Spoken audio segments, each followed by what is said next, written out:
तीन सेगमेंट्स में डिवाइडेड है, agricultural sector, industrial sector and trade. पहला हमने क्या कर लिया, एग्रीकल्चरल सेक्टर, दूसरा हम करेंगे industrial sector. The developing countries like India can progress only if they have a good industrial sector. Industry provides employment which is more stable than the employment in agriculture. Industrialization promotes modernization and overall prosperity. Due to this reason, 5-year plans stressed a lot on industrial development. At the time of independence, the variety of industries was very limited. The cotton, textile, and jute industries were mostly developed in India. There were only two well-managed iron and steel firms, one in Jamshedpur and the other one in Kolkata. Jamshedpur mein hamari TISCO. So there was a strong need to expand the industrial base with a variety of industries. Role of public sector in industrial development. तो initially क्या हुआ था, leading role was given to the public sector, leading role for the growth and development was given to the public sector.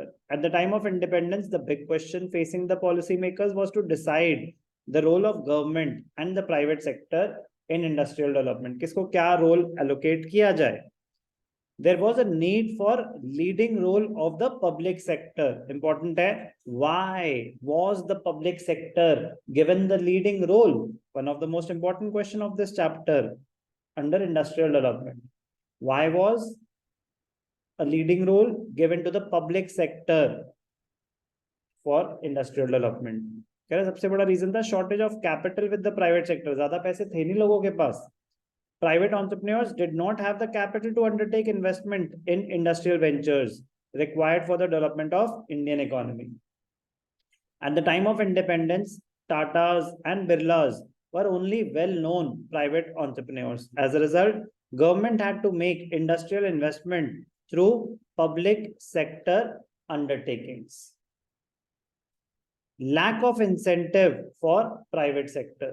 The Indian market was not big enough to encourage private industrialists to undertake major projects, even if they had the capital to do so. Indian market was not big enough to encourage private industrialists to undertake major projects. कह रहे पहली बात तो ज्यादातर लोगों के पास पैसे थे ही नहीं कि वो खुद अपनी इंडस्ट्री सेटअप कर सके, और जिन लोगों के पास थे भी उनको डर लगता था कि कह रहे इंडिया इतनी बड़ी मार्केट है नहीं कि जो हम सामान बनाएंगे बिक जाएगा। मार्केट का मतलब होता है कंज्यूमर्स। इतनी बड़ी मार्केट इंडिया थी नहीं, मेजॉरिटी लोगों की परचेसिंग पावर ही नहीं थी, तो रिस्की था काफी। तो lack of incentive, the Indian market was not big enough to encourage private industrialist to undertake major projects even if they had the capital to do so. Due to the limited size of the market, there was low level of demand for industrial goods.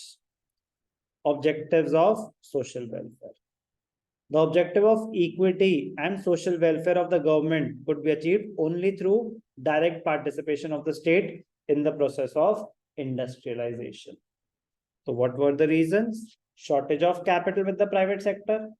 Even if they had the capital, lack of incentive for the private sector, shortage of funds also with the private sector, lack of incentive, and most importantly, the objective of social welfare. क्योंकि अगर government role लेगी, they are operating for welfare of the society, not for profit maximization. As a result, state had complete control over those industries that were vital for the economy. The policies of the private sector had to be complementary to those of the public sector. They should go side by side, with the public sector leading the way. With the public sector leading the way.